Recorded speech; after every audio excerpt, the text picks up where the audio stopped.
Alhamdulillah wassalatu wassalamu ala Rasulillah nabiyyina Muhammadin wa alihi wa sahbihi wa man walah. Wa asyhadu an la ilaha illallah wahdahu la syarikalah. Asyhadu anna Muhammadan abduhu wa rasuluhu, amma ba'd. Jadi Islam menjaga 5 kebutuhan primer bagi seorang hamba. Yang pertama adalah agama. Dan sudah kita jelaskan yang mengenai agama. Yang kedua, jiwa. Islam memelihara jiwa manusia. Allah berfirman dalam surat An-Nisa ayat 93, "Wa may yaqtul mu'mina muta'ammidan fajaza'uhu jahannam khalidan fiha wa ghadiballahu 'alaihi wa la'anahu wa a'adda lahu 'adaban 'azima." Barang siapa yang membunuh seorang mukmin dengan sengaja, maka balasannya adalah neraka jahanam. Ia kekal di dalamnya selama-lamanya. Allah murka dan melaknatnya dan menyediakannya untuknya adab yang pedih. Di sini ayat apa? Allah Subhanahu wa taala mengancam siapa yang membunuh seorang mukmin, maka Allah akan berikan kepada dia adab yang pedih. Ini menunjukkan Islam sangat-sangat sekali memelihara kehidupan atau memelihara jiwa seorang hamba. Maka Islam menegakkan qisas. Siapa saja yang membunuh jiwa seorang hamba dengan tanpa hak, ditegakkan qisas dengan cara dibunuh lagi. Ya, kalau di Saudi itu pelaksanaan qisas itu biasanya di alun-alun, Pak. Jadi umumkan di radio, nanti setelah habis sholat Jumat akan ada pelaksanaan penggal kepala. Itu di alun-alun, orang sudah banyak lihat. Dan faedahnya besar, supaya orang bakalan mikir, ini loh akibat dari orang membunuh. Sehingga pada waktu itu orang gak berani untuk membunuh. Tidak seperti di Indonesia, orang ngebunuh cuma penjara. Di penjara pun dikasih makan lagi. Sehingga akhirnya karena duit 1000 perak bisa terbunuh. Subhanallah. Ya. Bahkan Islam memerintahkan membawa bukti-bukti dalam tuduhan pembunuhan. Itu pun juga kalau ada orang yang dituduh membunuh, untuk menegakkan hukum qisas tidak sembarangan. Harus dalam Islam setiap orang yang membunuh itu harus dibuktikan dulu dengan bukti-bukti yang sangat akurat. Kalau ada sedikit kesamaran, maka itu menggagalkan hukum qisas. Kenapa? Karena Islam sangat menjaga jiwa. Islam sangat menjaga jiwa. Ya. Bahkan Allah mengharamkan Allah Subhanahu wa taala yang mengizinkan memakan sesuatu yang haram, yaitu bangkai dalam keadaan darurat. Dalam rangka apa? Memelihara kehidupan seorang hamba. Itu menunjukkan Islam sangat memelihara jiwa seorang hamba. Bahkan Islam memberikan kunci-kunci kesehatan. Sampai-sampai masalah kesehatan Islam bahas. Ibnu Qayyim menyebutkan bahwa 3 kunci kesehatan, Pak. Yang pertama saya sebutkan di sini, memelihara stamina tubuh. Dengan cara apa? Seperti musafir diizinkan untuk tidak berpuasa, orang sakit boleh tidak berpuasa. Dalam rangka apa? Menjaga stamina. Sebab apabila staminanya kuat, maka dia mampu untuk menolak penyakit yang akan masuk. Demikian pula penjagaan terhadap stamina ini dijaga oleh Islam. Yang kedua kuncinya apa? Tidak mengkonsumsi makanan yang membahayakan. Tidak memakan sesuatu yang membahayakan bagi tubuh. Maka Islam mengharamkan arak. Islam mengharamkan segala macam yang mudarat, rokok. Dalam Islam haram. Makanya orang yang mengatakan rokok sebatas makruh, saya katakan ini pendapat yang lemah sekali. Kenapa, Pak? Pertama, semua dokter, baik yang kafir maupun yang muslim, bersepakat bahwasannya rokok itu berbahaya. Dalilnya mana? Itu ada di tutup rokoknya, Pak. Dalilnya di situ. Antum lihat, rokok dapat membahayakan begini. Itu dalil itu. Dan Rasulullah bersabda, la darara wa la dirar. Tidak boleh melakukan sesuatu yang mudarat dan tidak boleh membalas mudarat dengan mudarat. Sekarang orang yang merokok manfaat buat tubuhnya apa? Tidak ada. Kalau arak masih ada manfaatnya. Di antaranya arak yang manfaatnya apa? Menurunkan kolesterol. Itu arak bisa. Makanya dalam kedokteran Cina arak itu banyak fungsinya. Tapi rokok apa manfaatnya? Coba apa manfaatnya? Coba kita pikirkan baik-baik secara akal kita yang sehat, Pak. Jangan dengan pikiran hawa nafsu ya. Secara akal sehat. Apa manfaat buat diri kita ngerokok? Apa manfaatnya? Tidak ada. Ya. Pembahasan masalah rokok secara panjang bukan di sini tempatnya. Namun di sana ada ya, mungkin ustaz-ustaz di kajian-kajian yang akan membahasnya.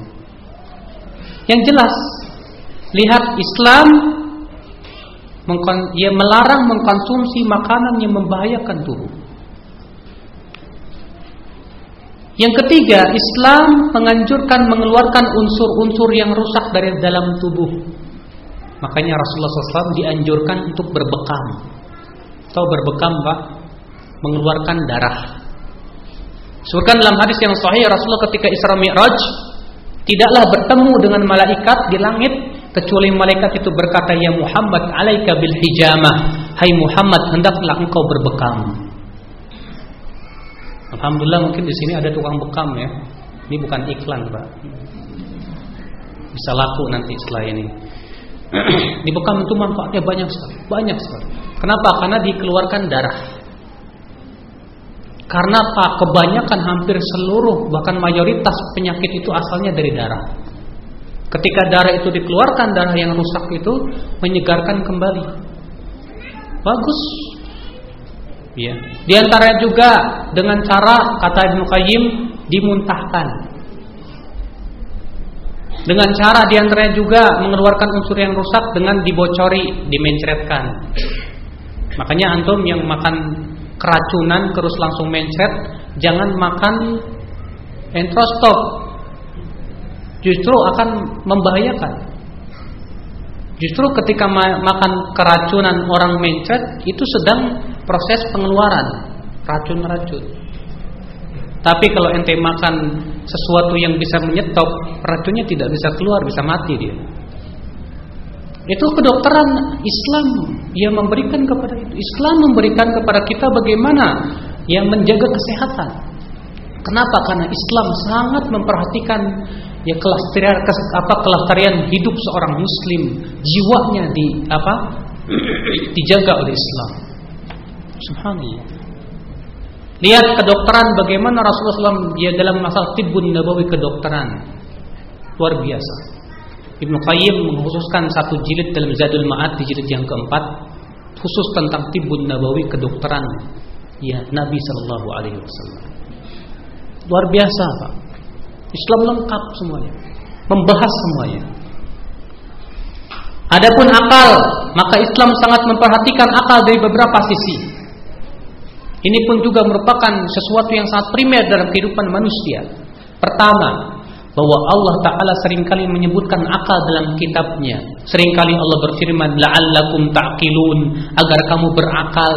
Allah seringkali berfirman, in kuntum ta'qilun, kalau kamu betul-betul orang yang, jika kamu orang-orang yang berakal. Allah berfirman, la'allakum tadakkarun, supaya kamu ingat.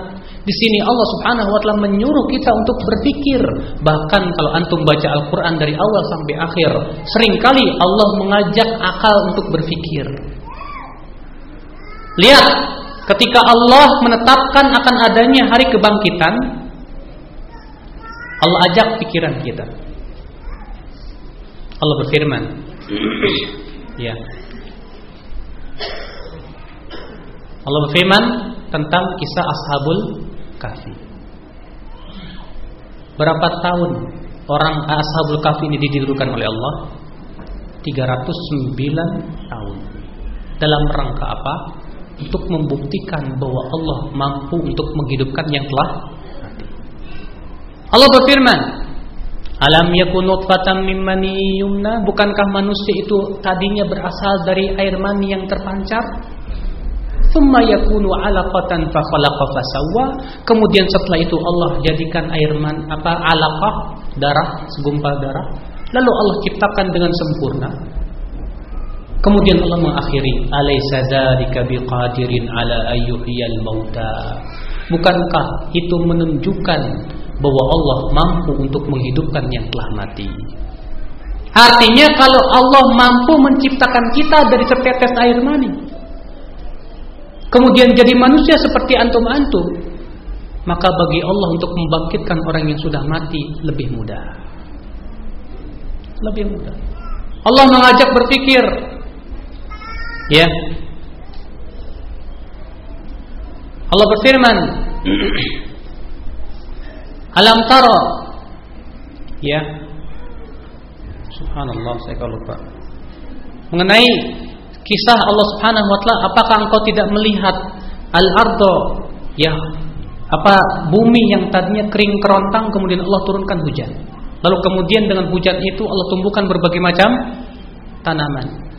Untuk membuktikan apa? Akan adanya hari kebangkitan. Dalam Al-Qur'an, ya akhi, yang mengajak akal manusia banyak sekali. Diajak supaya kita berpikir. Itu menunjukkan bahwa akal di dalam Islam sangat dihormati sekali. Akal dalam Islam sangat dijaga sekali. Yang kedua, bahwa Islam menjadikan akal sebagai sebab adanya taklif, beban. Orang yang tidak berakal tidak disebut mukallaf. Makanya orang gila itu tidak wajib sholat. Yang wajib sholat itu yang akalnya waras. Makanya Islam turun buat orang yang waras, bukan turun buat orang. Ya. Yang ketiga, Islam mengharamkan sesuatu yang merusak akal, baik yang hisiah seperti arak atau yang bersifat maknawi seperti pemikiran-pemikiran yang merusak.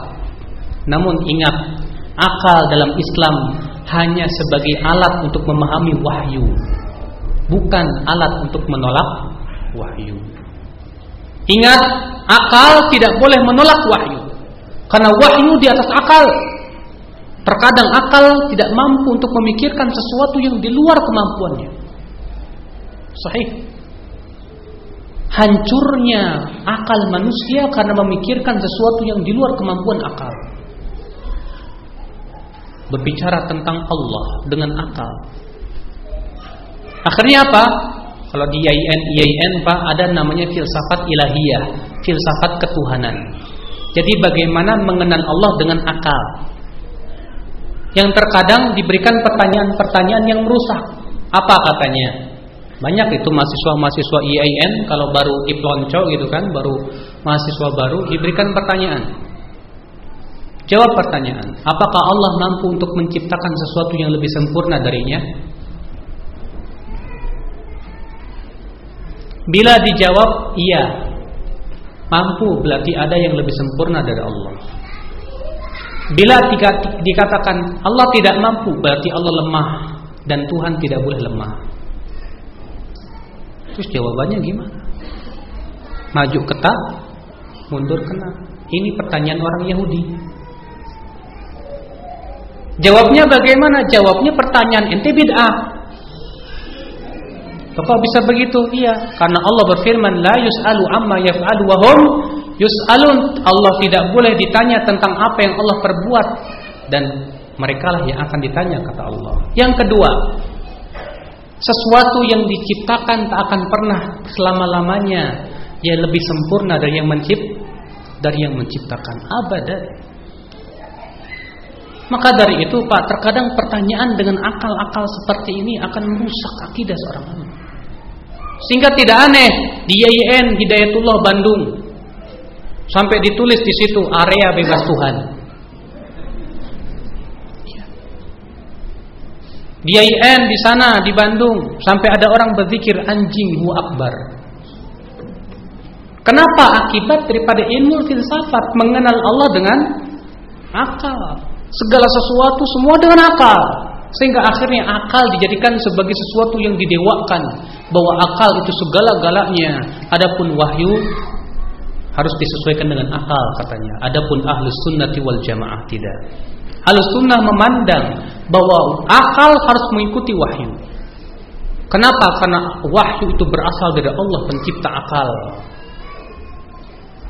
Wahyu tidak akan pernah salah dan akal yang salah.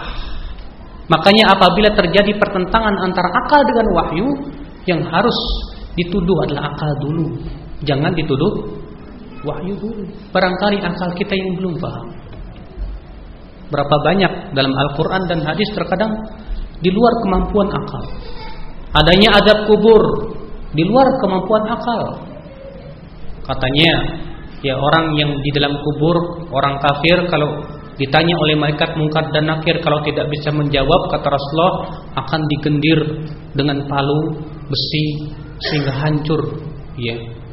Tapi kok ketika saya gali kuburan, di situ nggak ada palu malaikat ketinggalan misalnya, nggak kelihatan di situ.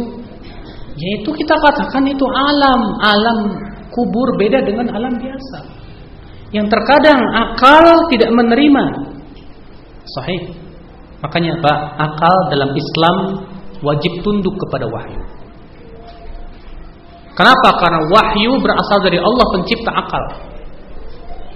Akal mempunyai kemampuan yang terbatas. Kalau mobil mampunya cuman 3 ton misalnya bebannya, dikasih 5 ton kira-kira gimana? Hancur. Demikian pula akal. Kalau dia melebihi daripada kemampuannya, pasti hancur, akan keluar pemikiran-pemikiran yang rusak. Adanya, ya di zaman dahulu muncul Jahmiyah menolak sifat Allah. Kenapa? Karena dia mengenal Allah dengan akal. Katanya tidak mungkin Allah punya tangan. Katanya tidak mungkin Allah punya mata. Katanya tidak mungkin Allah Subhanahu wa ta'ala punya kaki. Padahal semua sudah ditetapkan dalam dalil-dalil Al-Quran dan hadis. Apa jawabnya orang Jahmiyah? Ya kalau Allah punya tangan, berarti Allah terdiri dari bagian-bagian tubuh yang saling membutuhkan. Seperti halnya manusia. Manusia punya tangan, punya kaki yang saling membutuhkan. Mustahil bagi Allah, katanya begitu. Kita katakan iya, karena ente masalahnya mempersamakan Allah dengan makhluk. Allah punya tangan tidak mengharuskan demikian, karena Allah bukan makhluk. Nah disinilah ya, akal bisa merusak. Di Bandung ada gerakan pembela iblis dari orang-orang Jabariyah. Katanya sebetulnya iblis itu yang dizalimi. Sebetulnya iblis itu mentaati Allah. Kenapa katanya? Iblis sesat kan ngikutin takdir. Itu sudah takdir Allah. Kalau dia ngikutin takdir itu berarti dia sudah mentaati Allah. Masa iblis dimasukkan ke neraka berarti Allah zalim? Soalnya sampai mereka punya kaos tersendiri pembela iblis. Muncul dari apa Pak? Akal manusia. Kenapa? Karena akal tidak mampu. Karena dia ya terkadang Pak, seseorang tidak bisa menerima kebenaran terkadang karena akalnya berpenyakit. Ya disinilah maka Islam memandang bahwasannya akal manusia harus mengikuti wahyu. Tidak boleh wahyu mengikuti akal. Akal manusia hanya sebatas untuk memahami wahyu Allah, Al-Quran dan hadis-hadis Nabi Sallallahu Alaihi Wasallam. Di sini, ya tempatnya akal dalam Islam.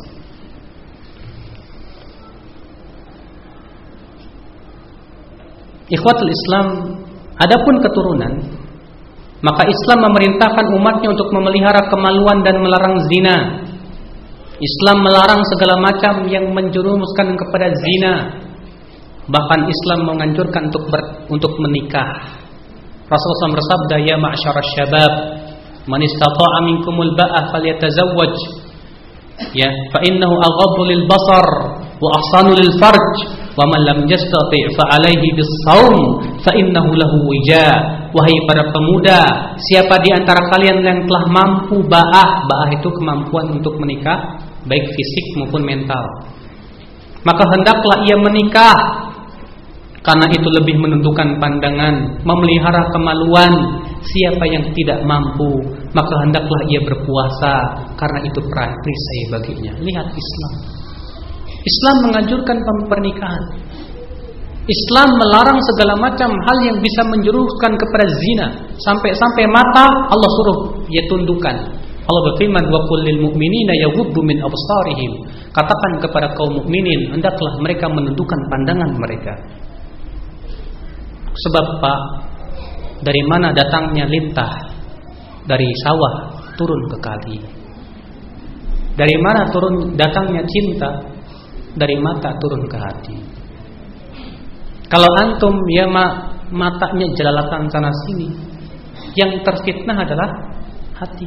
Makanya kata Ibnu Qayyim, pandangan mata itu adalah panah-panah setan. Kalau antum berhasil menundukkan pandangan, akan terjaga hati antum. Kalau antum tidak terjaga pandangannya, hati antum pun tidak akan terjaga. Subhanallah, Islam mulia sekali. Ya. Menjaga keturunan, jangan sampai tercampur. Tidak seperti orang-orang kufar. Makanya Islam mengizinkan laki-laki untuk poligami. Mungkin yang di sebelah para akhwat, para cemberut. Ya. Orang barat menentang poligami dan harus monogami, tapi membolehkan jajan di luar. Iya, Pak. Iya. Bagi mereka zina kumpul kebo silakan, asal jangan poligami. Islam tidak demikian. Seorang suami yang kuat syahwatnya, yang tidak cukup satu istri, silakan kata Islam, nikah lagi 2, 3 sampai 4, silakan selama tidak memberikan mudarat kepada istri. Terkadang ada orang begitu, semangatnya ta'addud doang, tapi nggak bisa ngurus istri. Ini pun juga mudarat, tidak boleh seperti itu. Islam memberikan dalam rangka apa? Menjaga keturunan. Ini menunjukkan Islam sangat menjaga keturunan manusia. Betapa mulianya Islam, ayyuhal ikhwah, a'azzani Allah. Adapun harta, maka Nabi sallallahu alaihi wasallam bersabda, inna dima'akum wa amwalakum wa a'radakum 'alaikum haram. Sesungguhnya darah, harta dan kehormatan kalian adalah haram atas kalian. Harta pada asalnya kata para ulama haram. Tidak boleh kita ambil kecuali dengan dalil. Subhanallah. Ya, Islam sangat menghormati harta. Makanya Allah mengharamkan riba. Makanya Allah mengharamkan memakan harta manusia dengan tanpa hak. Ya. Allah memerintahkan kita untuk mengkonsumsi yang halal dan mengharamkan untuk mengkonsumsi yang haram. Harta dipelihara. Makanya lihat dalam bab zakat, kalau antum pelajari masalah zakat, akan kita dapati bahwa Islam sangat menjaga harta manusia. Ya. Makanya kata para ulama, al-aslu fil amwal, pada asalnya harta manusia itu haram sampai ada dalil yang membolehkan kita mengambilnya.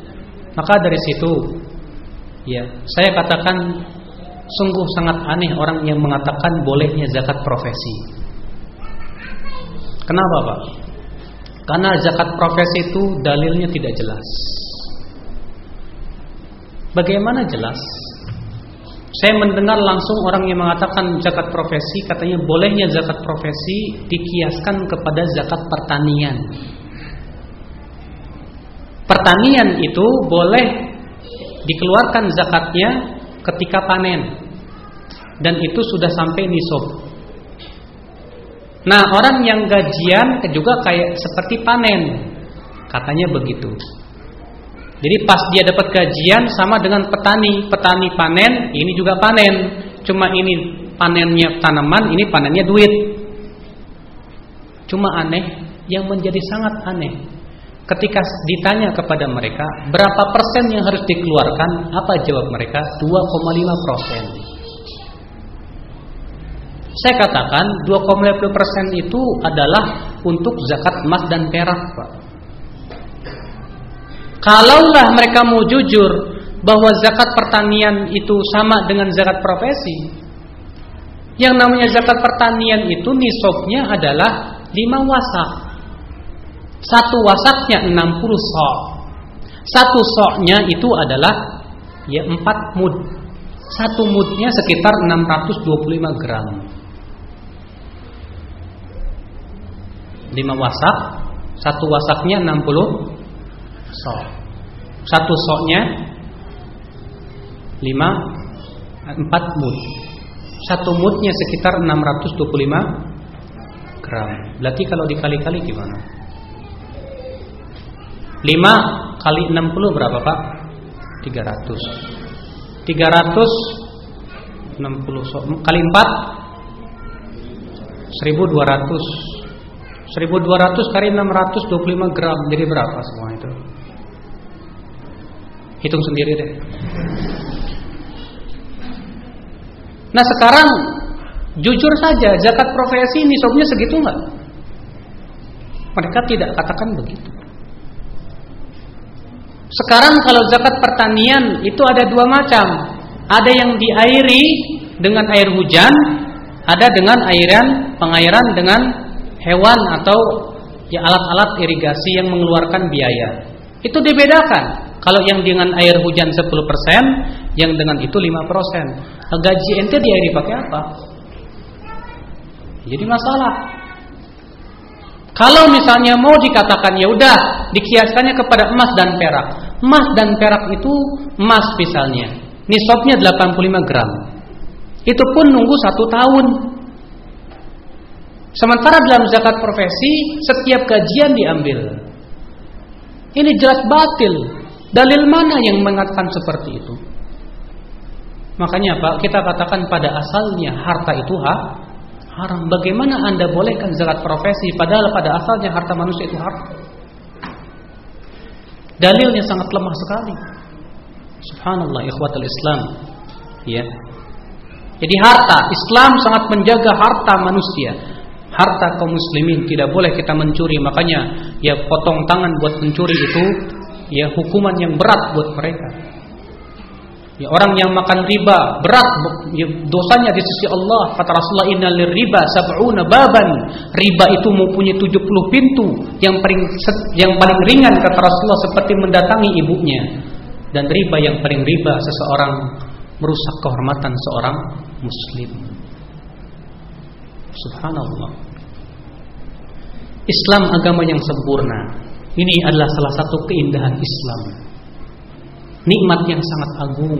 Allah berfirman, "Al-yauma akmaltu lakum dinakum wa atmamtu 'alaikum ni'mati wa raditu lakumul Islam madina." Pada hari ini aku sempurnakan bagimu agamamu, aku sempurnakan nikmatmu kepadamu dan aku ridha untukmu Islam sebagai agama. Ibnu Katsir berkata, ini adalah nikmat Allah yang paling besar kepada umat ini, di mana Allah sudah menyempurnakan agama. Pak, sempurnaan agama ini diakui orang-orang Yahudi. Orang Yahudi mengakui kesempurnaan agama Islam. Ya. Bukhari dan Muslim meriwayatkan dari Tariq bin Syihab, ia berkata, ada orang Yahudi berkata kepada Umar, "Ayah fi kitabikum law nazalat alaina ma'syaral yahud lattaqadnaha 'ida." Sesungguhnya kamu membaca di dalam ayat kitab suci kalian sebuah ayat. Kalaulah ayat tersebut turun kepada kami orang-orang Yahudi, tentu kami akan menjadikannya sebagai hari raya. Lihat, perhatikan kisah ini. Antum bisa mengambil banyak pelajaran. Orang Yahudi berkata kepada Umar, kamu membaca satu ayat yang kalaulah ayat itu turun kepada kami akan jadikan ia hari raya. Apa itu kata Umar? Yaitu al-yauma akmaltu lakum dinakum. Pertama, hadis ini menunjukkan bahwa orang Yahudi mengakui kesempurnaan Islam, bahwa Islam sudah sempurna. Yang kedua, bahwa orang Yahudi itu yang suka bikin hari-hari raya. Kami akan jadikan dia sebagai hari raya. Iya. Lihat Pak, perhatikan di sini. Makanya, subhanallah, kesempurnaan Islam memudahkan pemeluknya untuk beribadah. Sahih. Kesempurnaan Islam memudahkan pemeluknya untuk beribadah kepada Rabb-Nya, sehingga ia tidak perlu bersusah payah mengada-ngada sebuah ibadah. Bahkan mengada-ngada sebuah ibadah, sebuah perbuatan tercela dengan ijma kaum muslimin. Islam sudah sempurna, buat apa kita bikin lagi sebuah, saya mau bikin sebuah produk namanya ibadah yang tidak pernah ada sebelumnya, tidak boleh. Kata Ibnu Mas'ud, ittabi'u wa la tabtadi'u faqad kufitum. Ikuti saja, jangan berbuat bid'ah, kamu sudah dicukupi, kata Rasulullah SAW. Kata Ibnu Mas'ud, mudah. Ya. Imam Malik rahimahullah berkata, barang siapa yang membuat suatu bid'ah dalam Islam yang ia anggap baik, maka ia telah menuduh Nabi Muhammad SAW mengkhianati risalah. Karena Allah Ta'ala berfirman, al-yawma akmaltu lakum dinakum, maka yang pada hari itu bukan termasuk agama, pada hari pun tidak termasuk agama. Kesempurnaan Islam menjadikan Islam sebagai satu-satunya agama yang bersifat universal. Segala bidang kehidupan telah diatur dalam Islam. Dalam akidah diatur, dalam ibadah diatur, dalam muamalah diatur, akhlak, politik, sosial, ekonomi, tata negara, semua sudah diatur Islam. Tidak ada ya akhi agama yang selengkap ini kecuali Islam. Ini diakui oleh orang-orang barat. Orang-orang orientalis pun mengakui bahwa Islam memang bukan sebatas agama, tapi juga ia politik, dia ekonomi, dia sosial, dia tata negara, semua sudah diatur oleh Islam. Islam menganjurkan untuk teknologi-teknologi yang bermanfaat untuk manusia. Islam menganjurkan untuk senantiasa mengembangkan sesuatu yang sifatnya manfaat untuk kehidupan manusia. Muamalah jual beli diatur oleh Islam. Perekonomian diatur oleh Islam, politiknya diatur oleh Islam. Agama yang sangat sempurna sekali. Ya, Rasulullah SAW sabda, "Innahu lam yakun nabiyyun qabli illa kana haqqan alaihi an yadulla ummatahu ala khairi ma ya'lamuhu lahum wa yunzirum syarra ma ya'lamuhu lahum." Sesungguhnya tidak ada seorang nabi pun sebelumku kecuali wajiblah atasnya untuk menunjuki umatnya kepada seluruh kebaikan yang dia ketahui dan memperingatkan mereka dari seluruh keburukan yang mereka ketahui. Islam sempurna. Islam sempurna, tidak butuh kepada penambahan. Ini keindahan Islam ya akhi. Itulah yang saya ingin bicarakan pada kesempatan pagi hari dan siang hari ini tentang keindahan Islam. Ini adalah setetes dari samudra keindahan Islam. Bila kita menyelami samudra itu, engkau akan melihat betapa indahnya pemandangan di sana. Tentu keindahan tidak akan dirasakan kecuali orang yang ada dalam hatinya Islam dan iman. Berbeda ya akhi, orang yang hatinya dipenuhi dengan hawa nafsu, dia tidak akan melihat Islam indah. Orang yang dipenuhi hatinya dengan syahwat, dia tak akan bisa melihat Islam indah. Kenapa? Karena dia menilai sesuatu segalanya dengan hawa nafsunya. Bagi dia, yang indah itu yang sesuai dengan hawa nafsu. Sehingga apa? Terkadang orang seperti ini terlihat berat menjalankan perintah-perintah Islam. Makanya kalau saya tadi membahas Islam mudah, tapi kok Ustadz, mengapa saya berat ya? Ya akhi, yang berat itu bukan Islamnya. Yang membuat engkau berat adalah dosa yang ada di hatimu. Kenapa? Karena dosa itu membuat seseorang memang berat beribadah kepada Allah, menghalangi dia. Beda dengan orang yang hatinya bening, mudah berbuat taat. Bagi dia ketaatan itu subhanallah nikmat. Makanya semakin banyak dosa semakin berat. Semakin sedikit dosa dan banyak bertaubat, semakin ringan menjalankan perintah-perintah Allah Subhanahu wa taala. Fa'tabiru ya ulil albab. Maka kita jadikan semua ini, wahai orang-orang yang diberikan oleh Allah akal dan pikiran, bahwasannya agama kita bukan agama teroris, agama kita bukan agama yang berat, agama kita bukan agama yang menghancurkan umat manusia, tapi agama kita pada hakikatnya melestarikan kehidupan. Agama kita memberikan kemudahan, agama kita memberikan segala-galanya yang dibutuhkan oleh manusia. Saya kira cukup. Barangkali kita buka pertanyaan, tanya jawab, silakan. Pertama Pak, Saya akan jawab pertanyaan yang kedua dulu tentang yang berhubungan dengan Imam Mahdi. Memang betul bahwa bendera yang dibawa oleh Imam Mahdi itu berwarna hitam. Bertuliskan la ilaha illallah. Apakah berarti kemudian kalau ada orang bikin bendera hitam seperti itu kemudian kita katakan dia pembela Imam Mahdi? Tentu jawab tidak demikian. Yang pertama, kita harus menyelami dulu tentang hadis-hadis tentang Imam Mahdi. Bahwa Imam Mahdi itu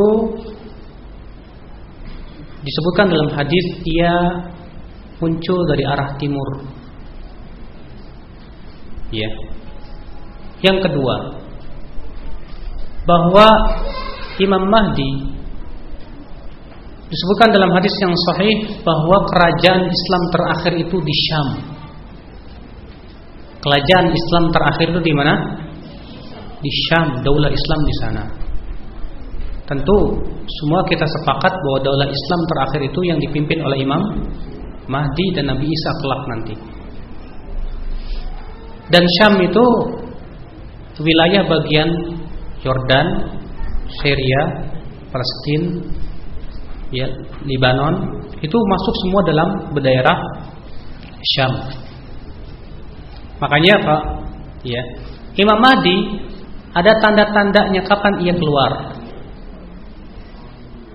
Jadi antaranya kata para ulama bahwa keluarnya Imam Mahdi tatkala banyaknya keburukan dan sedikitnya orang berbuat baik.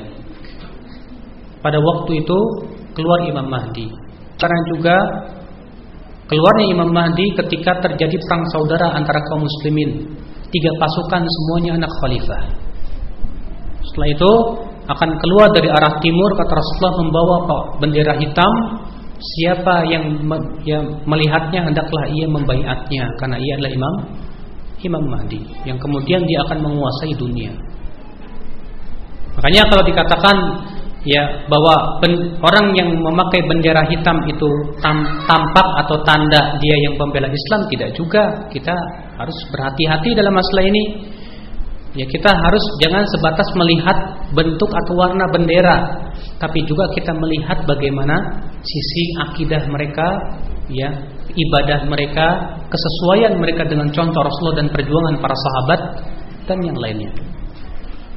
Ya, jadi kita jangan hanya sebatas melihat dari sisi benderanya saja. Ini yang pertama. Yang kedua, bahwa mereka-mereka yang berjihad ya di Afghanistan, yang membela negara mereka dari cengkraman Soviet, demikian pula di Bosnia, telah datang fatwa para ulama di zaman ini bahwa memang mereka sedang jihad melawan orang-orang kafir. Cuma yang jadi permasalahan adalah bagaimana dengan sikap kita yang ada di Indonesia atau di Malaysia. Apakah kita wajib semuanya pergi ke sana? Tentu Pak, jihad itu hukum asalnya fardu kifayah, bukan fardu ain.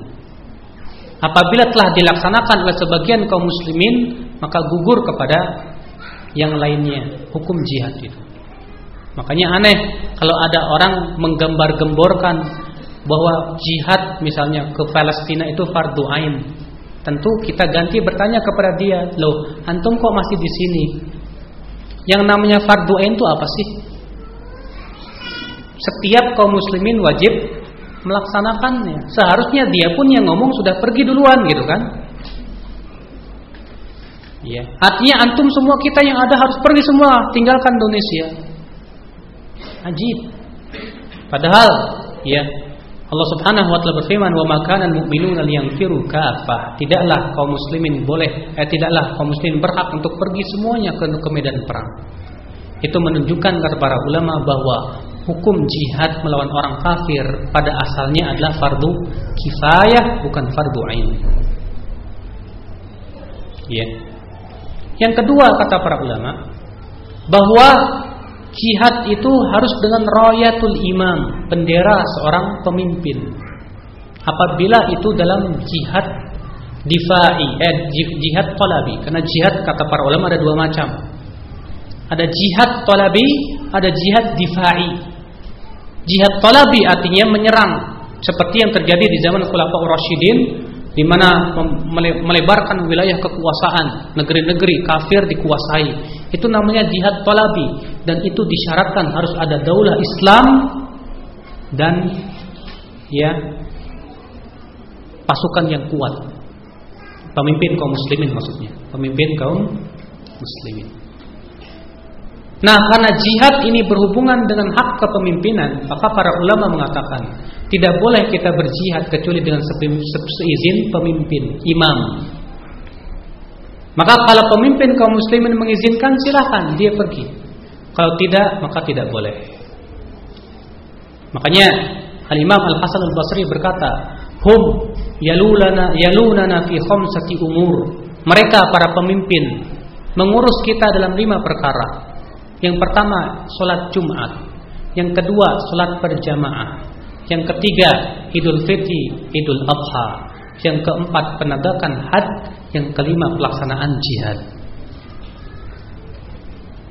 Jadi, ya, kalau antum baca kitab-kitab para imam seperti yang ditulis oleh Abu Hatim Ar-Razi, Abu Zur'ah Ar-Razi, Imam Ahmad bin Hanbal, Al-Lalikai, Ibnu Battah, demikian pula Abu Daud dan yang lainnya, semua kalimat bersepakat bahwa jihad harus seizin pemerintah atau maksudnya imam. Karena itu hak mereka. Allahumma kecuali kalau negeri kita diserang oleh orang-orang kafir, misalnya diserang oleh Amerika misalnya, maka wajib kaum muslimin yang ada di negeri ini untuk panggul senjata membela diri, dan itu tidak disyaratkan harus dengan seizin imam. Kenapa? Karena ini dalam rangka membela diri. Maka di sini, ya, jadi jihad itu Pak ada fikihnya, ada batasannya. Kapan kita boleh berjihad, kapan tidak? Naam, berjihad melawan orang kafir wajib, tapi wajib kifayah. Yang ketiga kita katakan, ya, bahwasannya jihad melawan diri sendiri itu termasuk bagian dari jihad. Sekarang kita lihat di Indonesia, orang-orang kufar, orang-orang kaum muslimin yang berbuat syirik sangat banyak sekali. Mereka yang menyembah kuburan-kuburan, mereka yang memakai jimat-jimat, mereka yang suka ya membuat persembahan untuk jin-jin laut. Kalau antum lihat di Pelabuhan Ratu dan nelayan-nelayan, banyak sekali mereka yang melakukan kesyirikan. Ya, kepala kerbau dibuang ke laut, ya, yang di Gunung Kidul dan yang lainnya. Kesyirikan ini besar sekali. Bahkan Allah mengatakan apa? Al-fitnatu asyaddu minal qatl. Fitnah lebih berat daripada pembunuh. Fitnah yang dimaksud di sini apa? Kalau orang Indonesia kan memahami fitnah itu dituduh kan? Nih. Fitnah yang dimaksud dalam ayat ini kata para ulama syirik. Syirik lebih berat daripada pembunuhan. Nah, sekarang kita menjihadi orang-orang yang berbuat syirik, apa tidak termasuk jihad? Ya, kita dengan mendakwahi mereka, menjelaskan kepada mereka tentang bahaya syirik, itu termasuk jihad. Bahkan Allah menganggap bahwa mendakwahi tauhid itu termasuk jihad yang akbar. Allah berfirman dalam surat Al-Ahzab, "Wala tuti'il kafirina wajahidhum bihi jihadan kabira." Jangan kamu mentaati orang kafir itu, tapi jihadi mereka dengan Al-Quran, dengan jihad yang besar. Kata para ulama, ayat ini adalah ayat Makkiyah, Mekah. Pada waktu itu belum disyariatkan jihad dengan pedang. Di sini Allah menamai jihad dakwah itu dengan jihad yang besar. Jadi ada fase-fasenya, kita harus melihat keadaannya. Bukan berarti kita tidak memikirkan nasib kaum muslimin di sana, tidak sama sekali. Kita pun juga sangat menyakitkan seperti ini. Namun ingat, keadaan kita di Indonesia sendiri bagaimana? Bagaimana kaum muslimin masih berbuat syirik, perdukunan merajalela? Antum tahu di Jabotabek, majalah yang paling laris apa? Majalah mistik. Majalah mistik. Ya, orang sudah biasa punya sabuk udah diisi. Ya, diisi pakai khodam, katanya biar nggak mempan dibacok. Ya, dan yang lainnya luar biasa kesyirikan ini. Nah, sekarang permasalahannya kita seberapa jauh perhatian kita kepada syirik? Seberapa jauh perhatian kita tentang pentingnya tauhid? Ini pun juga kita harus pikirkan. Sebab apa? Karena para Allah mengatakan syirik lebih berat daripada pembunuhan. Kalau kaum muslimin dibunuhi, wallahi itu menyedihkan hati kita. Siapa yang hati kita ini tertawa ketika kaum muslimin dibunuhi? Tapi ingat, kaum muslimin berbuat syirik itu lebih menyakitkan diri kita. Rasulullah SAW bersabda dalam hadis yang sahih, "Inna hadhil ummatun marhumah, laisa laha adabun fil akhirah, innama adabuha fid dunya bil qatli waz zalaziri wal fitan." Umatku, kata Rasulullah, umat yang disayangi oleh Allah. Dia tidak diadab di akhirat, tapi diadabnya di dunia dengan dibunuh, dengan gempa bumi, dan dengan fitnah. Fitnah di sini bukan syirik. Fitnah di sini ujian-ujian. Lihat, umatku umat yang disayangi oleh Allah. Dia tidak diadab di dunia, tapi dia tidak diadab di akhirat, tapi dia diadab di dunia dengan dibunuh, dengan gempa bumi, tsunami dan yang lainnya, dengan berbagai macam cobaan dan ujian. Itu adabnya di dunia yang bisa mengampuni dosa mereka. Kalau kaum muslimin dibunuhi, maka dengan dibunuh Allah ampuni dosa-dosa mereka. Kelak di akhirat tidak akan diadab. Tapi kaum muslimin berbuat syirik dan mati di atas kesyirikan, siapa yang bisa menolong? Allah berfirman, "Innallaha la yaghfiru an yushraka bih." Allah tidak mengampuni dosa syirik. Coba, sudah sejauh mana pemahaman kita tentang la ilaha illallah? Sudah sejauh mana pemahaman kita tentang syahadat Muhammadur Rasulullah? Coba, kita sudah memahami belum tentang syarat la ilaha illallah? Sudah belum kita memahami tentang pembatal la ilaha illallah? Sudah belum? Di KSM ini sudah dibahas itu. Ini tentang syarat la ilaha illallah, tentang pembatal la ilaha illallah.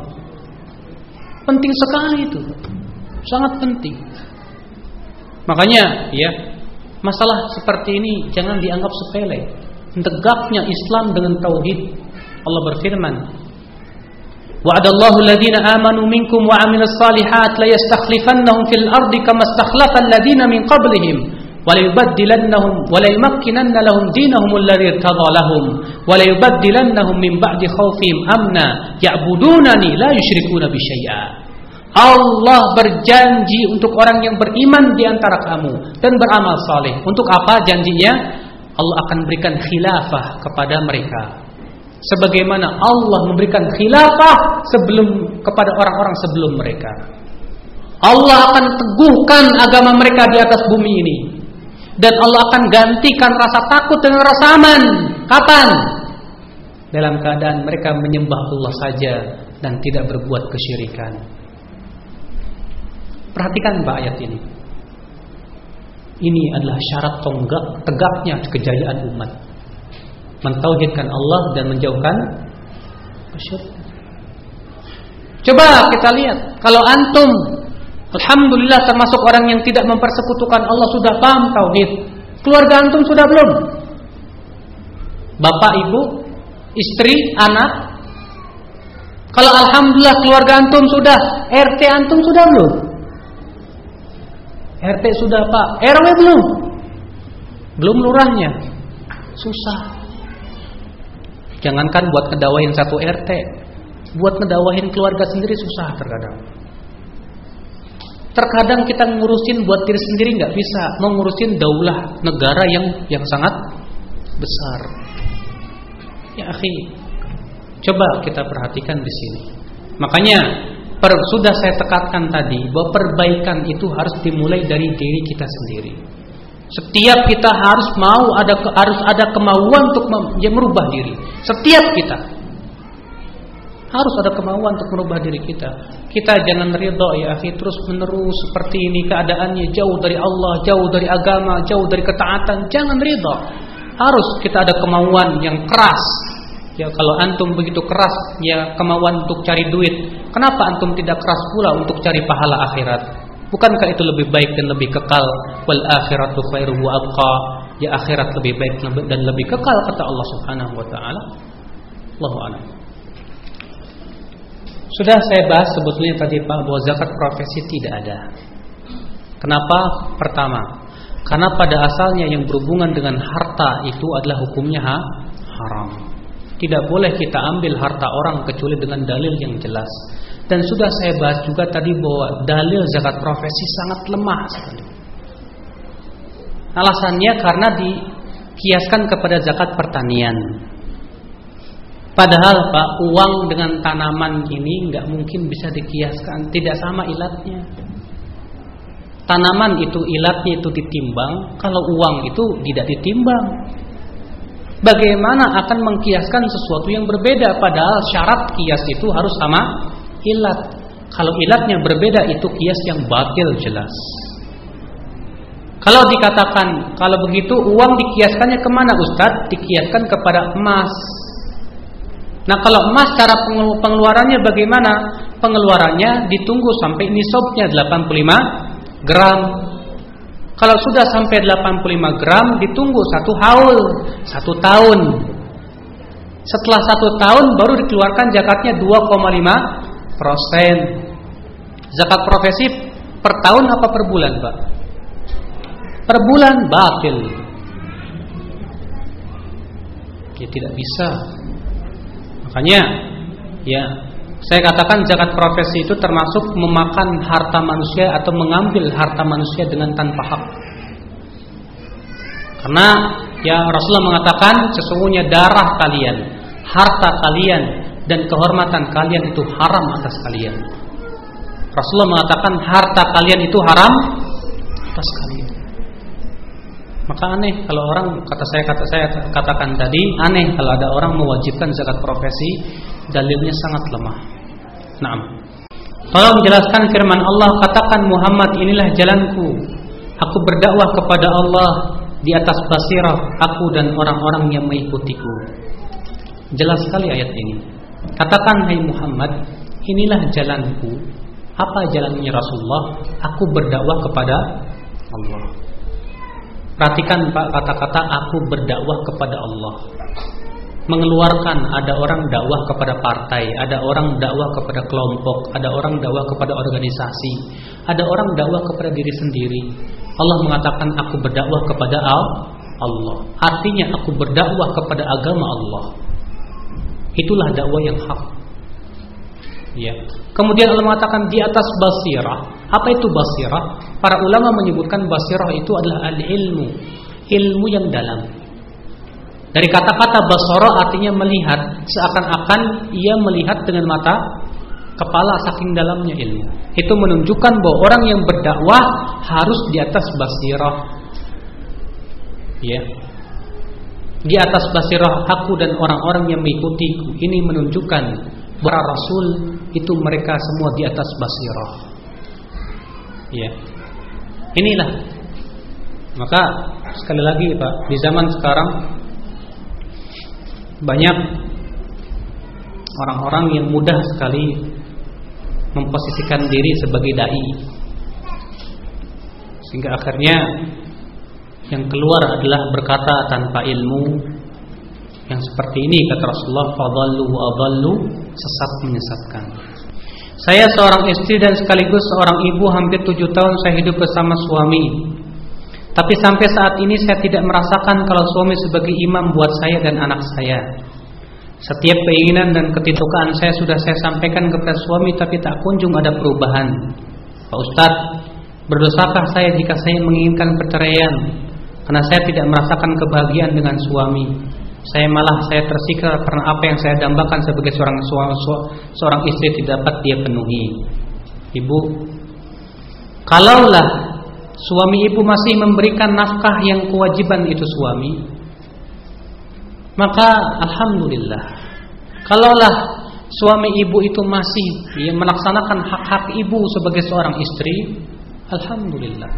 Adapun masalah suami ibu tidak bisa menjadi imam buat ibu dan tidak tidak bisa barangkali ya sebagaimana ibu katakan, ya setiap keinginan dan ketidaksukaan saya kepada suami sudah saya sampaikan. Kewajiban ibu adalah sabar. Sabar. Karena apa? Yang namanya suami manusia dan dia punya keterbatasan. Ini yang pertama. Yang kedua, selama dia tidak mendolimi ibu dan dia melaksanakan hak-hak ibu, maka kewajiban ibu sabar menghadapi kekurangan yang ada pada dirinya. Ingat, ada sebuah kisah. Kisah ini betul-betul terjadi, Pak. Seorang wanita di pedesaan yang sangat sabar sekali dengan suaminya.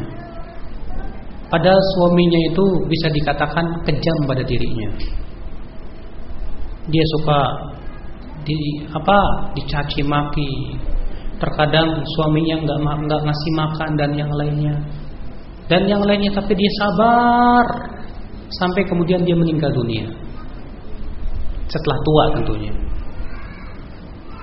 Kemudian setelah berjalan 40 tahun ada penggusuran. Digusur kuburan, ternyata kuburan si mayat wanita itu masih utuh. Setelah 40 tahun. Orang-orang bertanya, kenapa wanita ini? Rupanya dia sangat sabar menghadapi suaminya. Kesabaran terhadap suami dan dia terus bakti kepada suami walaupun suami tidak memenuhi seperti yang dia inginkan. Wallah, pahalanya besar sekali, Bu. Pahalanya besar sekali. Ya, makanya Bu, maksiat yang dilakukan oleh suami selama itu tidak mendolimi ibu, ya jangan menyebabkan kita akhirnya membalas maksiat dia dengan maksiat kita kepada dia. Kalau dia berbuat maksiat, sudahlah, dia yang akan menanggung maksiatnya di hadapan Allah Subhanahu wa taala. Kalau dia tidak bisa menjadi imam saya, artinya ya kita jadikan imam kita Rasulullah dan para sahabatnya. Yang berusaha adalah kita juga berusaha untuk merubah. Kalau kita minta ya suami kita seperti Rasulullah, tidak mungkin.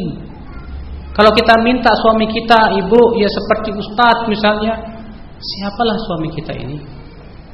Kewajiban ibu adalah ridho, sabar sambil terus berdakwah dan mendakwai.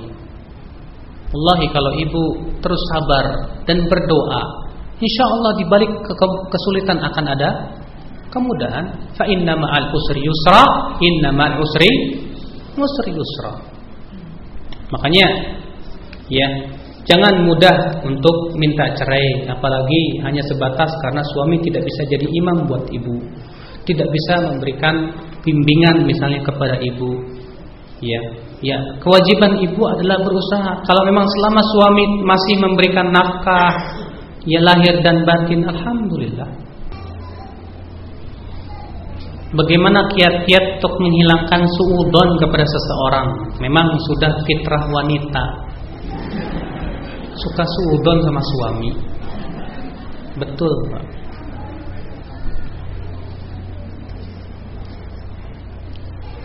Maka kewajiban seorang wanita adalah yang pertama, baca dan merenungi ayat ini. Ya ayyuhalladzina amanu ijtanibu katsiran minadh dhann inna ba'dadh dhanni itsm wa la tajassasu. Hai orang-orang yang beriman, jauhi oleh kamu kebanyakan suudzon, itu berburuk sangka. Karena sesungguhnya sebagian sangkaan itu adalah dosa, kata Allah. Dan jangan kamu mencari-cari kesalahan. Tajassus itu artinya memata-matai. Ada istri kerjanya memata-matai suami. Kemana nih suami pergi? Jangan-jangan gitu kan? Ya, pergi suaminya diikuti pakai motor, dimata-matai, takut kawin lagi. Terlalu suudzon terkadang membuat hidup si istri pun tidak tenang, sulit dia. Ya, maka sudah biarkan saja. Yang pertama, jangan kita bersuudzon kepada suami. Kata para ulama, yal hukmu bil dhahir wa nufawwidhu sarair ila Allah. Kita hukumi sebatas yang dia tampakkan ke kita. Masalah yang ada dalam hatinya kita serahkan kepada Allah. Kalau suami menampakkan kebaikan, ya kita hukum dia orang yang baik. Jangan kita suudzon. Iya. Yang kedua, yaitu kita segera menyibukkan diri dengan sesuatu yang bermanfaat. Menghafal hadis, menghafal Quran, daripada mikirin yang enggak-enggak. Terkadang para ibu ya karena lebih banyak nganggur di rumah, pikirannya itu enggak-enggak terus. Ya, akibat daripada kesibukan yang enggak-enggaknya, akhirnya timbul suudzon dan yang lainnya. Bu harus paham, Bu, ya. Kalau memang suami melakukan sesuatu ya yang sifatnya itu diharamkan oleh Allah, kewajiban ibu menasehatinya. Ya, setelah itu terserah dia mau menerima nasihat atau tidak. Yang jelas dosa yang dilakukan oleh suami itu akan ditanggung oleh suami itu sendiri. Jangan kemudian dibalas dengan dosa ibu kepada suami.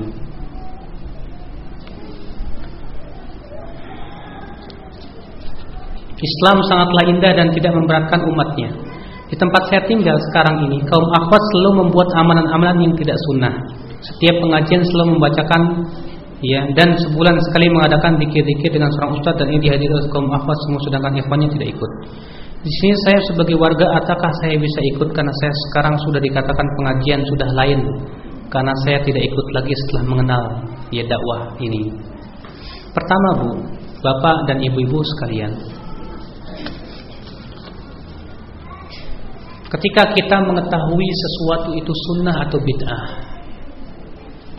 dan kita tahu misalnya bahwa itu adalah bid'ah, maka kewajiban kita adalah yang pertama berusaha untuk menyampaikan kepada orang lain dengan cara yang lemah lembut, mendakwahkan mereka bahwa itu acara yang tidak disunnahkan. Kalau ternyata kita belum mampu, ya kita tetap tidak boleh mengikuti yang acara-acara yang jelas-jelas misalnya itu adalah bid'ah. Ya. Jadi mengikuti acara-acara bid'ah itu tidak diperbolehkan. Yang ketiga, kewajiban kita mengharapkan pahala Allah, bukan keridhaan manusia, tapi keridhaan Allah. Yang penting Allah ridho kepada kita, manusia tidak ridho, tidak jadi masalah. Yang jelas kita tidak boleh ikut-ikutan berbuat sesuatu yang tidak disyariatkan. Kalau memang jelas itu bid'ahnya, kalau memang kita punya ilmu bahwa itu adalah bid'ah. Tapi kalau misalnya itu masih samar, kita pun juga jangan mudah mengatakan itu bid'ah. Sampai tanya dulu kepada seorang ustaz, apa benar itu bid'ah atau bukan. Allahu a'lam. Jika cukup, subhanakallah bihamdik, asyhadu an la ilaha illa anta, astaghfiruka wa atubu ilaik. Wassalamualaikum warahmatullahi wabarakatuh.